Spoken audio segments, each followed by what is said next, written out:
Assalamu alaikum. This is your host Abdullah Osman, and you're watching People Behind People, the show where we invite individuals from corporate world so that they can share their experience and success stories, so that the young students can prepare their mind for the corporate world. Today, our guest is Minahil Aslam. Minahil Aslam, please introduce yourself.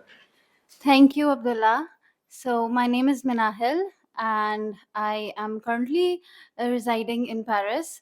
But of course, I did my graduation from FC in Lahore, and I'm currently working as a global HR assistant at International Chamber of Commerce in Paris.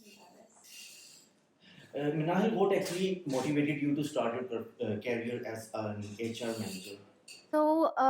I planned to pursue my career in HR back in 2021 when I had to choose a specialization.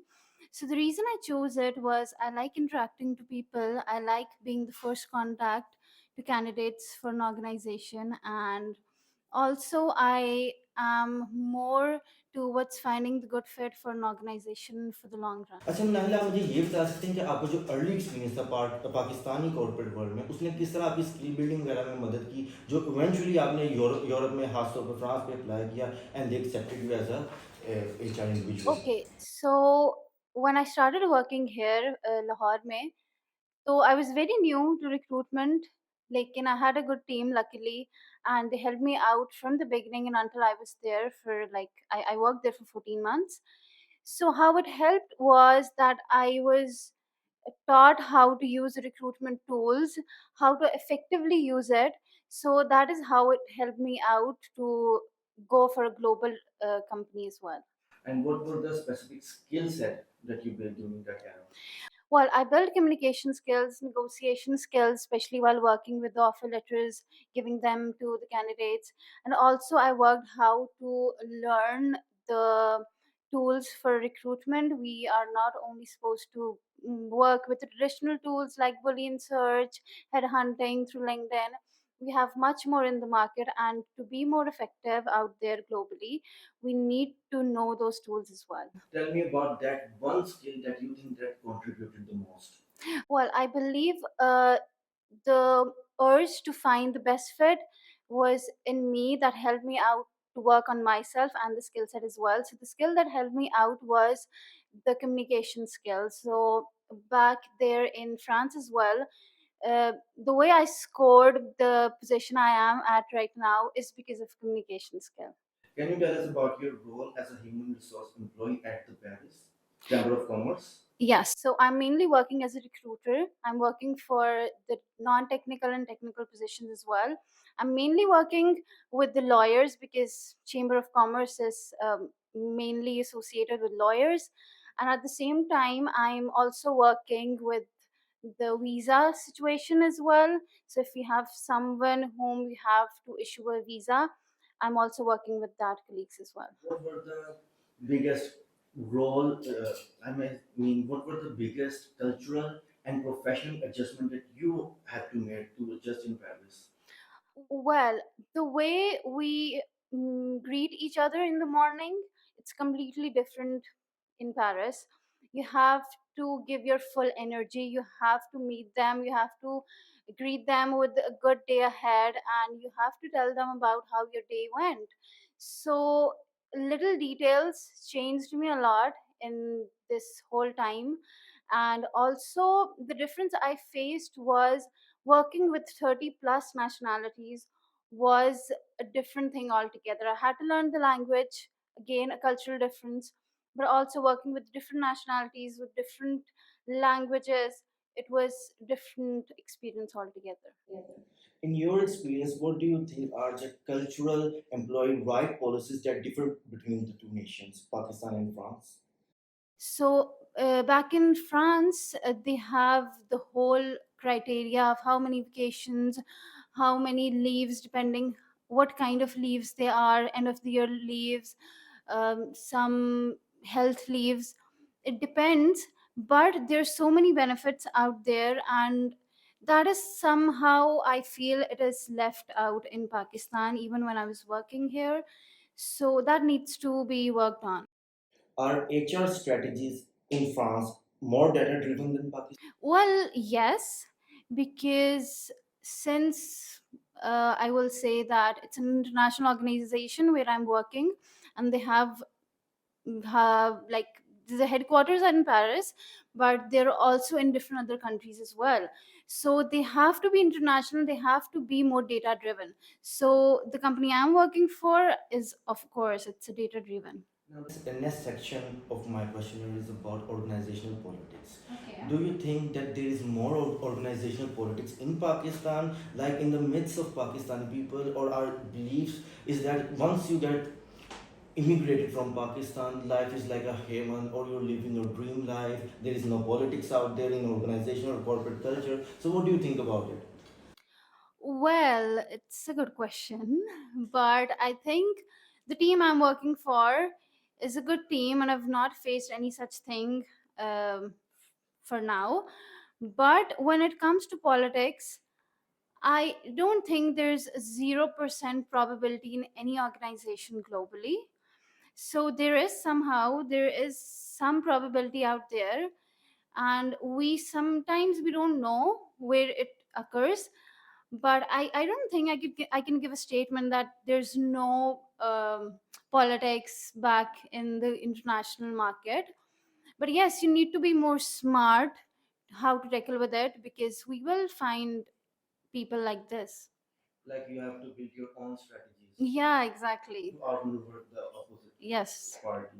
In your experience, how do internal politics influence HR decisions such as promotion, performance review, and recruitment? Well, the performance strategies, they're very nice as far as I've came to read them. We have these biannual promotions, which some Pakistani companies they also do it, but it's not a very common thing. There's always a yearly promotion, I believe. And now I've heard there's some dry promotion out there where you give a title but you're not increasing the salary. So back in Paris, you have biannual promotions, which you get a monetary incentive as well. You get a new title as well. And in terms of differentiating, I think since France has a more developed economy, they can probably think that way and they can afford it. So I cannot compare it with Pakistan and France for now. How can HR professional maintain fair and justice when politics is unavoidable?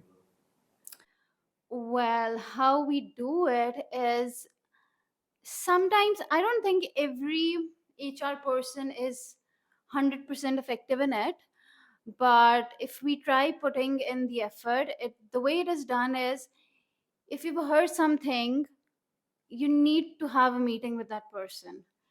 With, if for example, if it has occurred between two people, you have to listen to the words of both, but not together, individually, and then come with a decision. Now, with the changing dynamics and with the rise of remote work, do you think that the organizational politics is diminishing or increasing? Well, I think in this world it is decreasing, because we have more opportunities out there. Well, 10 years back, we only had doctors, engineers in the market, which was as a profession considered very respectful. But now I believe, since there are more opportunities and people are not in a very competitive era, so they are mainly towards the entrepreneurial era. So I think they're fighting their own fights, and I think it's decreasing for now. Like you said, it is diminishing. Mm-hmm. So, is it because everything is through email threshold? Well, yes, I think a big Everything is credit goes documented. to a hybrid work and remote work, because people are working in their own comfort zone. So the thought process is more positive. Okay. So the next section is about career growth and skills. What skill help you to successfully transit in international HR role? I guess this is the repeated question. Which certifications, degrees, and experience gave you competitive edge? Okay, so I did my bachelor's in human resources management, and that helped me a lot to get my first job. And since I had a degree and an experience with a job as a recruiter, it helped me to get my master's degree. So I did my master's in business intelligence, and luckily I had to learn Python, SQL, and Power BI. So all these skill set helped me to get into the international market. I don't think if I had a very basic skill set, I was able to secure a job where I am working right now. So I think a hybrid of different skill sets helps you to be more productive and more competitive in the market. Like you have worked in Pakistan and France as well. Yeah. Do you think that the softwares used for HR, like HRM, that are used in France are better than Pakistan? Because in Pakistan corporate culture, there are custom-made software by the local market. So what do you think about it? Yes, well, it depends which organization you're working for. If you're working for an international organization, they will go for like international and costly, perhaps ATS as well. So we have Workday, which is a very famous ATS. So they will get that even if it costs a few dollars to them, but they have to do it just to remain effective and competitive in the market as well. So it depends what kind of an organization you're working for. If it's international, they will for sure invest on you the softwares to get a good fit. So I think that is how we can differentiate, because comparing with two countries, it's not very productive to give an answer, I believe. But it depends what kind of an organization you're working for. Okay, so as I was doing a certification by the name of QuickBooks Online Payroll Okay. Certification, uh, so there are so many tools that are integrated to this software, like geofencing. Like if there is a business by which is a service business, for example, a contract for landscaping, etc. So they monitor their employees by geofencing. The term Okay. geofencing. Yeah. Do you think that it is applicable, or it can be, important to Pakistan? Like we can open up, buy better softwares from foreign countries, foreign companies, MNCs. Well, I think maybe we can go for MNCs, because getting a hands on experience on something which is out there in the market and which is famous is good. And then coming back to your own idea and innovating it is a better idea. So I think there's always a pioneer in the market, and it's always good if you learn from them.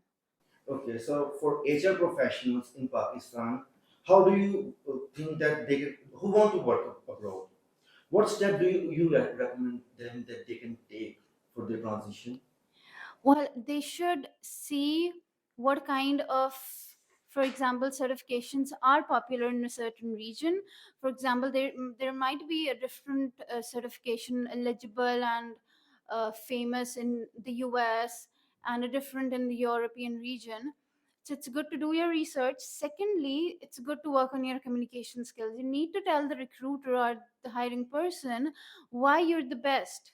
So that is a question you need to keep in your mind every time you're looking for a new opportunity. And the third thing is to keep enhancing your skill set. Even if you're a recruiter, look for the new tools out in the market every weekend, and that will help you out.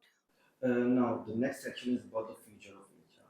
Now, as you Okay. can see, that AI is taking over everything. So, Yes. how do you think HR profession is evolving? Well, I think HR is becoming more productive with the influence of AI, because it has made, for me, it has made my 3 hours work to 1 hour. Like I put it the CVs in a certain portal, and the AI tells me what skill set matches to a certain job description. And I don't think there's biasness as well due to AI. So first thing, and secondly, I believe it is working for me as a recruiter and the organization as well. They're getting the candidate in lesser time, so it's helpful. Now, there is a school of thought that think that due to the emergence of AI, so many people are going to lose their jobs. So, what do Hmm. you think in the context of HR? How much true is this statement? If you keep learning what AI brings for you will never lose your job, or maybe you will get a good job, or maybe you'll create a good job for yourself. If you stick with the same skill set like you were 10 years back, then you might lose your job, because there might be someone more efficient than you in the market. So, is there a new sort of skill set that people can learn? I believe learning something related to AI, whether it be related to analytics, something with artificial intelligence related to your domain, it's always good to learn that or do a certification in it. So the last section of this show is about the true and false game, that is a rapid Okay. fire game. HR is the least famous department, is the least important department in an organization. False. I think it's the backbone. HR policies are often downloaded from Google. No, I'm not sure about the small scale companies, but no, not on average. HR only matters in large organizations, not in startup and small businesses. I think it's about perception, but I think it's false. It has to be important in every organization. Once hiring is done, HR job is over. Not at all. False. Okay. HR sometimes hire people just because they want to fulfill their vacancy and show their performance to their manager. False. Okay, organizing the CEO's birthday is officially a job description, a part of job description of HR. That is a big false. That is a big false. Yes. Okay. It is in the job description of HR to snitch about the other people. False. Okay. People join HR just because they are not good with calculations. Oh no, that's false as well. अच्छा, small companies don't really need HR department से repeat है sorry ठीक है जब salary rise की बात है ठीक है तो HR अपनी पसंद के लोगों को ज़्यादा यानी प्रमोट करता है This is a wrong perception as well. False. Okay conflict resolution में HR फुपो का किरदार करता है False. Okay thank you so much for joining us